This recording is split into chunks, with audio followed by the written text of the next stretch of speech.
Salut tout le monde, j'espère que vous allez bien. On se retrouve aujourd'hui pour une nouvelle vidéo qui est un tutoriel et c'est comment sceller un cheval. Donc ça fait longtemps que je voulais faire cette vidéo et j'ai enfin eu l'occasion de la faire, alors j'espère que vous aimerez et je vous laisse avec la suite de la vidéo. Donc en premier lieu, vous devez avoir un cheval ou un poney brossé ou au moins aux endroits où l'équipement est mis.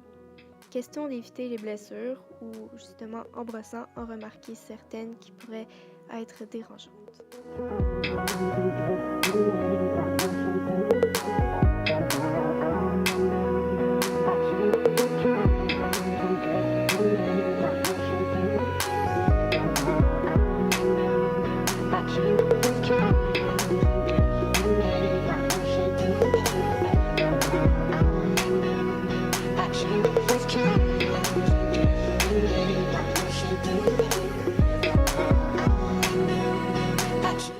Maintenant, passons à l'équipement. On scelle généralement à gauche. Donc, on prend un tapis, peu importe la forme, et on met sur le dos du cheval. Mais on l'avance un peu plus pour le mettre un peu sur le garrot. Et vous allez voir pourquoi après.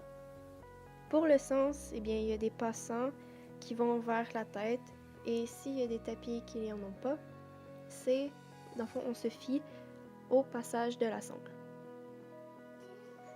Ensuite, on prend l'amortisseur, ce qui n'est pas obligatoire, c'est pas tous les chevaux qui en ont besoin d'un. Donc, on le prend et on le place sur le tapis dans le même sens. Et personnellement, moi, je prends les passants pour les mettre en avant, donc pour les ôter, pour ne pas que la selle appuie dessus. Par après, on met la selle.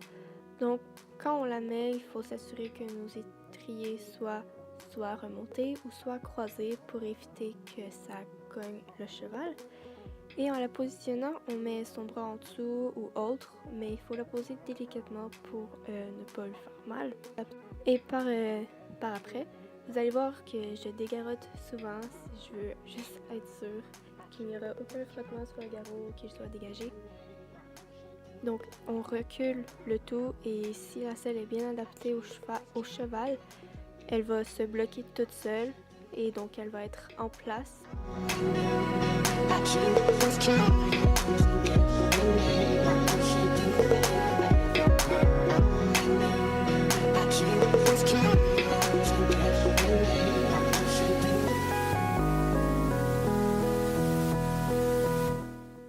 Par la suite, on va venir sangler et on va sangler il y a 3 contre-sanglons et on sangle seulement à ceux des extrémités. Celui du milieu est un sanglon de secours en cas de casse des 2 autres. Je vais le redire encore, mais il faut s'assurer que ce soit dégarrotté pour pas qu'il y ait un frottement sur le garrot et que ça blesse le cheval. Après avoir sanglé, on peut mettre les passants, ça va empêcher que le tapis recule, c'est ce que je fais personnellement. Je trouve que c'est mieux, le tapis recule moins, voilà. Donc on peut mettre ceux du tapis et ceux de l'amortisseur ou un des deux, mais celui du tapis est mieux que celui de l'amortisseur. Mais moi je mets les deux. Vous allez voir ensuite. Je vais vous montrer le résultat final. On vérifie des deux côtés, voir si ce n'est pas mal mis et si je n'ai pas trop serré. Il ne faut pas trop serrer la première fois parce que vous n'êtes pas en train de monter.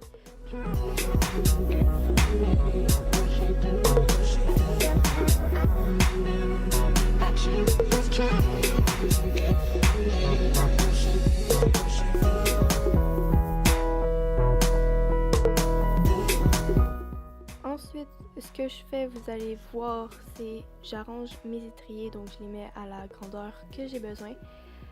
Alors, si vous voulez savoir comment on fait, on prend l'étrier et on enlève l'étrivière. Ensuite, on met l'étrier en dessous de son aisselle et on vient mettre notre main en dessous du petit quartier de la selle.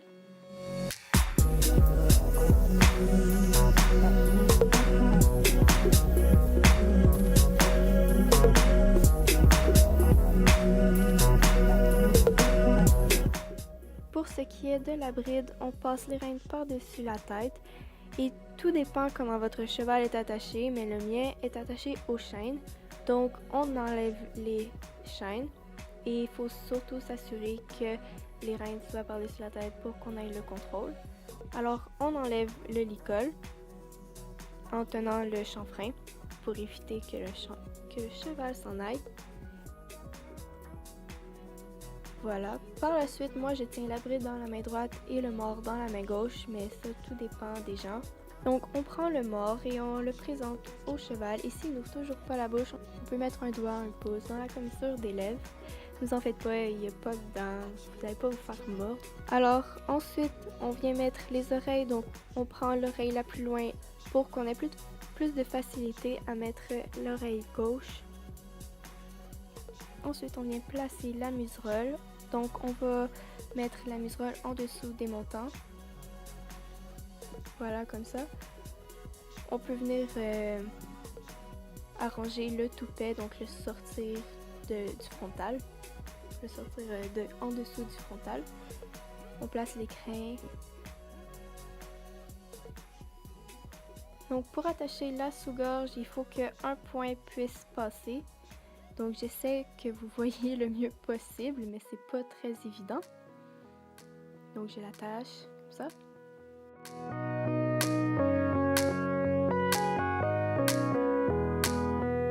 Et pour la muserolle, donc c'est 2 doigts. Il faut pas aller dans un endroit creux. Mais la muserolle de Tango, eh bien, elle est trop grande, donc on fait avec ça. Et donc voilà, on s'assure que tout est bien mis. Qu'on puisse passer 2 doigts pour la muserolle et un point pour la sous-gorge. Et voilà, votre cheval est tout préparé, scellé et bridé.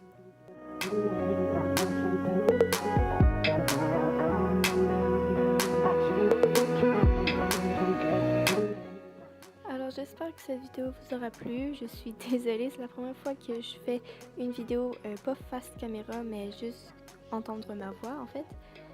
Alors je suis désolée des nombreux que je peux dire. J'ai donné le meilleur que je pouvais pour faire cette vidéo, alors j'espère que vous l'aurez aimé. N'hésitez pas à laisser un commentaire, ça fait toujours plaisir. Et si vous voulez, je pourrais vous faire la vidéo de comment mettre des bandes de polo. Ça pourrait en aider certains parce qu'il y en a qui ont de la difficulté avec ça, comme moi avant. Donc si vous voulez, vous pouvez l'écrire en commentaire et je le ferai. Donc sur ce, je vous fais plein de gros bisous et je vous dis à plus pour une prochaine vidéo.